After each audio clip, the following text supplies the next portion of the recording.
주님이 말씀하신다. 너는 죽을 때까지 충실하여라. 내가 생명의 화관을 너에게 주리라. 할렐루야. 주님께서 여러분과 함께 또한 사제의 영과 함께 루카가 전한 거룩한 복음입니다. 주님 영광 받으소서.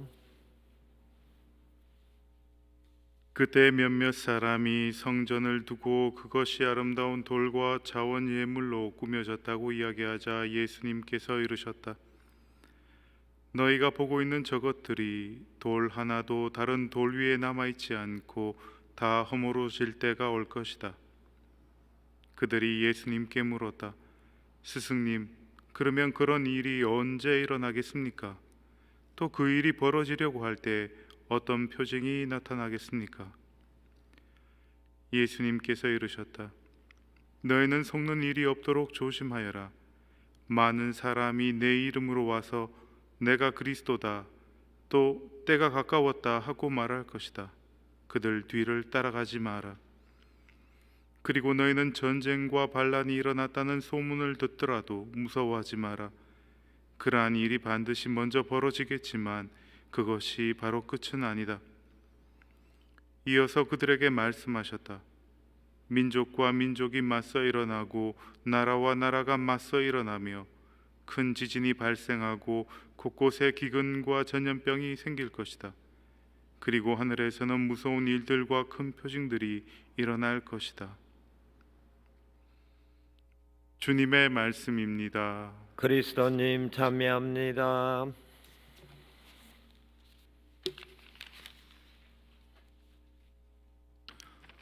찬미 예수님. 참미 예수님.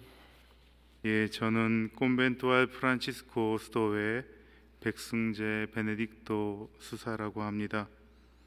오늘 특별히 여러분들과 함께 여기서 이렇게 만나게 돼서 참 기쁩니다. 오늘 제가 여러분들과 함께 복음 말씀을 나누고 싶은 것은 도대체 하느님의 나라가 어떤 것인가 하는 것입니다. 1독서에서 우리는 다니엘 예언서에서 다니엘이 네부카드네자르의 꿈을 해몽하는 이야기를 듣게 됩니다. 그때 그 내용 중에 한 구절이 아주 흥미롭습니다. 여름 타작마당의 겨처럼 바람에 날려가 버리니 그 흔적조차 찾아볼 수 없게 되었습니다. 그 큰 나라가, 큰 왕국이 마치 겨처럼, 그냥 바람에 날려가는 겨처럼 흔적도 없이 사라져 버린다는 그런 이야기를 왕의 꿈에 대해서 해몽을 해줍니다. 그리고 그 다음에 들은 우리 복음 말씀에서는 예수님께서 하느님의 나라가 오기 전에 과연 어떠한 일들이 이루어질까라는 것에 대해서 또 이야기해 주십니다.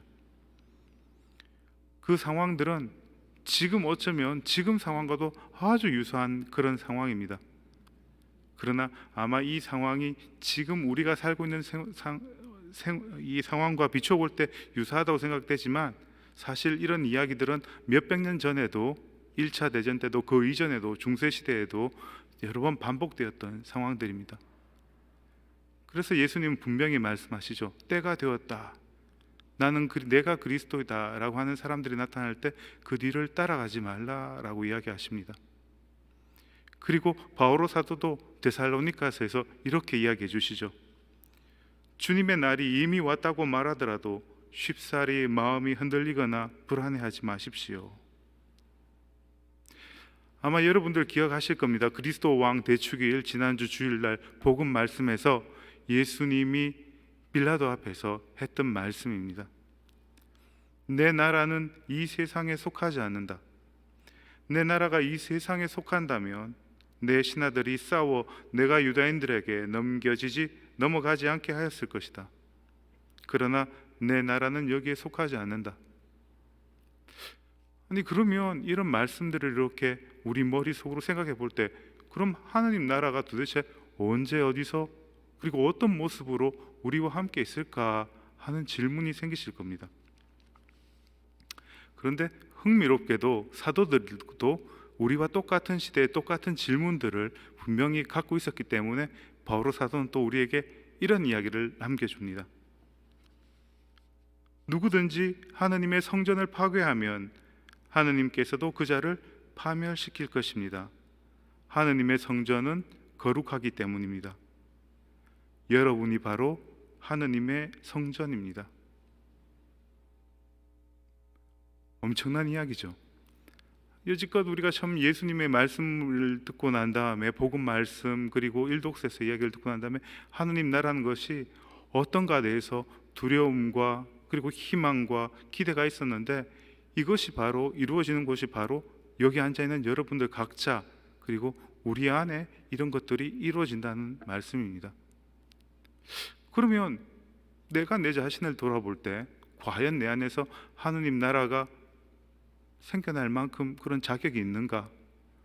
과연 그만큼 내가 그런 가치가 있는가라는 것을 볼 때 전 저 자신을 볼 때 아마 저 안에서는 그렇게 되시 좀 힘든 그런 상태가 아닌가. 내가 그렇게 열심히 그리고 하느님 말씀을 따르기 위해서 날마다 매분 매초를 그만큼 내 안에 하느님의 나라가 건설되도록 노력했는가라고 되돌아볼 때 절대 그렇지 못했거든요. 그런데 이런 내 안에 하느님이 당신의 나라를 당신의 성전을 건설하시겠다고 사도들의 입을 통해서 또 건설하셨다고 사도들의 입을 통해서 우리에게 들려주십니다. 분명히 그냥 헛소리나 농담은 아닐 겁니다. 그럼 어디서 그런 흔적을 성경 안에서 찾아볼까 하면서 이렇게 성경을 뒤적이다가 이런 내용을 또 찾게 됩니다.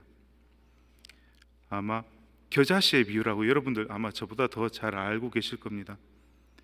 하늘나라는 겨자씨와 같다. 어떤 사람이 그것을 가져다가 자기 밭에 뿌렸다. 겨자씨는 어떤 씨앗보다도 작지만 자라면 어떤 풀보다도 커져 나무가 되고 하늘의 새들이 와서 그 가지에 깃들인다. 제가 그리고 여러분이 우리가 겸손과 또 겸손 이전에 우리 자신을 있는 그대로 볼 때 자격은 없지만 우리 같은 작은 겨자씨들이 하느님은 사용하신다라는 것입니다. 아마 겨자씨를 보신 분들 분명히 계실 텐데 정말 작은 씨앗입니다. 그 씨앗 안에서 그렇게 큰 나무가 새들이 내려서 앉아서 쉴 만큼 큰 나무가 자란다는 것을 자랄 수 있다는 사실은 우리가 눈으로 보고는 이렇게 그 씨앗만을 보고서는 이해할 수가 없는 일입니다. 근데 그 씨앗이 땅에 떨어지고 비가 내리고 태양을 받고 이렇게 커나갈 때 그 씨앗의 작은 첫 모습은 사라져 버리고 큰 나무가 되어 있는 것이죠. 즉 하나님이 하시는 일에는 불가능한 것이 없다라는 것입니다. 그러면 우리가 어떻기 때문에 그런 자격을 얻게 되었는가? 그것은 바오로 사도가 필리피스에서 또다시 우리에게 용기를 주고 있습니다. 그리스도 예수님께서 이미 나를 당신 것으로 차지하셨기 때문입니다. 즉 우리의 노력이나 우리의 어떤 준비된 그런 것이 아니라 2000년 전에 예수님께서 하나님의 아들인 예수님께서 당신의 모든 특권들 하나님으로서의 그런 특권들을 내려놓으시고 아버지의 뜻을 따라 순종하셨기 때문에 죽으시고 또 묻히시고 부활하셨기 때문에 우리는 그분의 자녀로서 모든 특권들을 그분과 함께 나누어 갖게 된다는 것입니다. 이러한 특권들을 함께 갖게 되는 이유가 바로 우리가 세례를 통해서 바로 그분과 함께 자녀가 되는 권리를 얻게 되는 것이죠. 그렇기 때문에 우리 모두도 지금 우리 눈에는 보이지 않지만 우리 안에는 하느님께서 심어놓으신 작은 하늘나라의 겨자씨들이 분명히 자라고 있습니다. 그리고 우리가 언제일지 어디서일지는 모르겠지만 분명히 하느님과 우리가 얼굴을 마주하게 될 때 그분께서는 우리에게 보여주실 것입니다. 어떻게 우리 안에, 우리 마음 안에서, 우리 영혼 안에서, 우리 몸 안에서 당신의 나라가 커왔는지. 아마 오늘 이 미사 중에 우리는 분명히 성체성사를 통해서 다시 한번 예수님을 우리 안에, 즉 당신의 성전에 예수님을 맞이하게 됩니다. 잘 맞이할 수 있도록 함께 기도하면서 준비하겠습니다.